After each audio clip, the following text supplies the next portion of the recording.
শুধু গান নয়, গানের গল্প, সে ডানা মেলে উড়ে যায় অল্প অল্প একদিন, প্রতিদিন একদিন প্রতিদিন।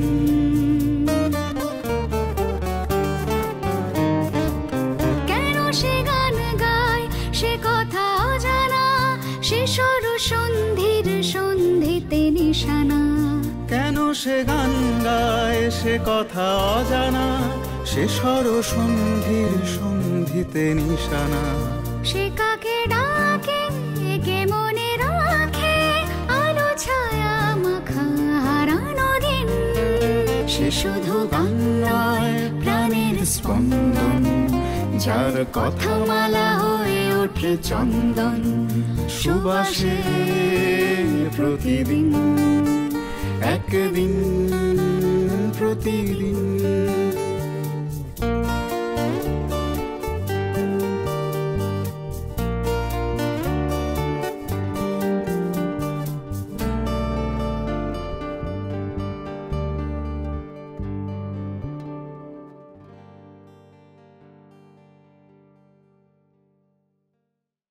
তো ওটাকে ওনাদের মনে হয়েছে অ্যাকসেপ্ট করবার যোগ্য করেছেন।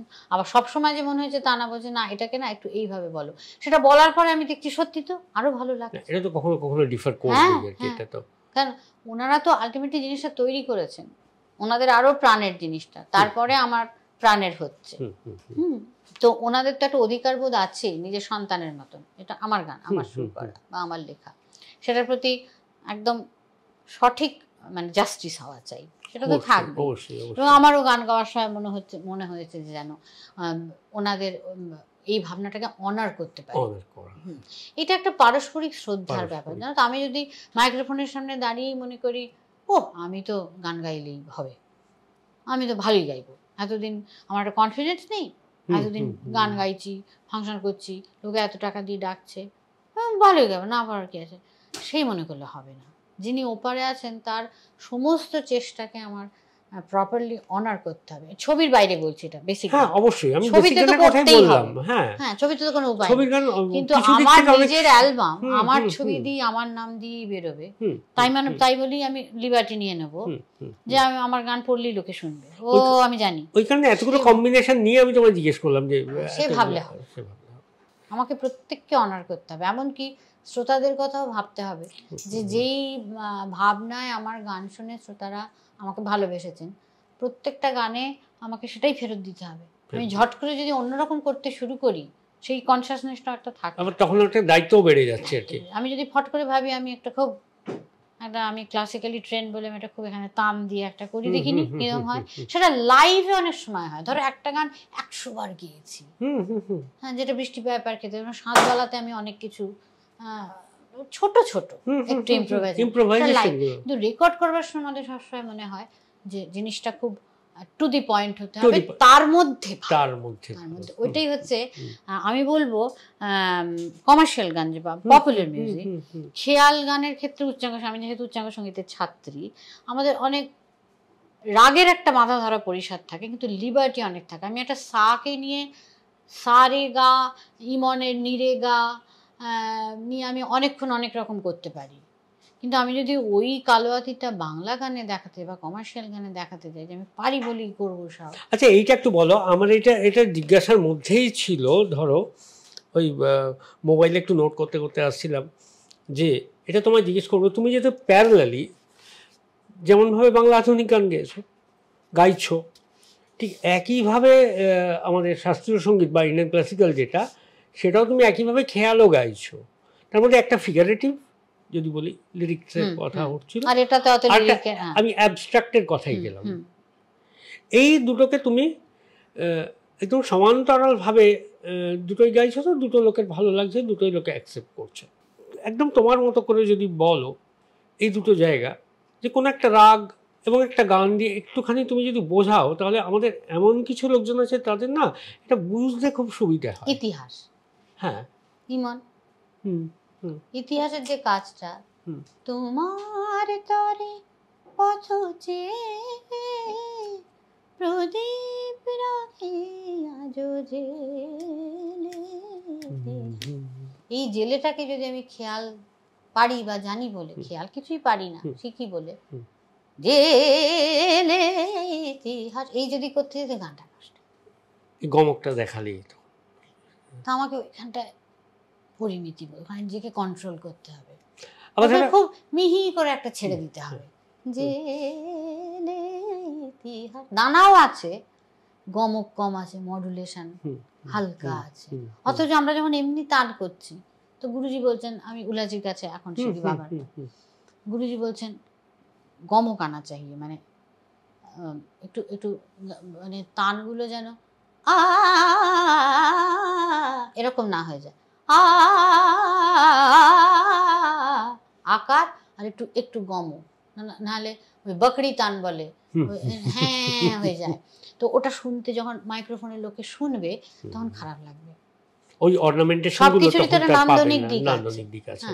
তো ওইটা আমাকে আমার মনে হয় আমি ছোটবেলা থেকে এত নানা ধরনের গান শুনেছি, খেয়ালের পাশাপাশি, বরং বলবো যে খেয়ালই বোধহয় কম শুনেছি, কমার্শিয়াল গান বেশি শুনেছি, হিন্দি সিনেমার গান।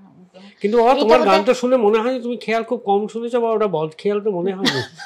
আসলে পরিমণ্ডলটা ওরকম ছিল, আর ওই তো সেই থেকে তো শেখা চলছে, শেখা তো বাদ হয়নি কোনোদিন, ওটা ওটা ভেতরে বসে গেছে। আর তার পাশাপাশি যেহেতু এটাও প্রচুর শুনেছি, তো কোথাও একটা বোধহয় এটা একটা ঈশ্বরের আশীর্বাদ, কোথাও একটা ওই ব্যালেন্স তৈরি হয়ে গেছে। কখনো আমার এটাকে ওটা প্রভাবিত করেনি, ওটাকে এটা প্রভাবিত করেনি, খুবই আমি ওটা ওটা আমি কন্ট্রোল করতে পেরেছি। ওটা কিন্তু আমার সব শোনার জন্য হয়েছে। লতা মঙ্গেশকরের ধরো একটা কী যেন গানটা আমি এই মুহূর্তে বলি, ভৈরবের উপর একটা গান আছে, সিনেমার গান, 3 বার তান করে শেষ আছে গানটা। তখন তো রিটেক ছিল না, মেশিন ছিল না, গলায় কাজ না হলে কুরুপ করে একটু কাজ করে দেবে, দুটো গমক দিয়ে ছিল না, একই রকম একইভাবে 3 বার তান এসে পড়েছে। অথচ সেই তানটা কিন্তু খেয়ালের থেকে আলাদা, যে ডিফারেন্সটা আমি বললাম এই সূক্ষ্মভাবে নেমে চলে আসে। লতাজির কথাই বললে না, ওই যে গানটা খুব খুব হিট ছিল আমাদের তখন, অনেক কম বয়স, ওই খুব হিট সিনেমা এক দুজে কে লিয়ে, ওই যে তেরে মেরে বিচ মে আনজানা। আরে কি করে ভাই প্রত্যেকবার ওই একই জিনিস হচ্ছে, কি করে? অথচ তোমার কি খুব গমক পাচ্ছ এর মধ্যে, খুব ক্লাসিক্যাল পাচ্ছ না তো না, কিন্তু উনি তো ক্লাসিক্যালি ট্রেন্ড ছিলেন। এটা বোধহয় একটা মডুলেশনটা আমরা মানে যারা ক্লাসিক্যাল গান বাজনা শিখছি বা শিখেছেন, বইটা চর্চা করেন, ওটা বোধহয় এটা এসে যায়। এবং এই যে কোথায় গিয়ে থামবো, এই পরিমিতি বোধটা সবার আসে না।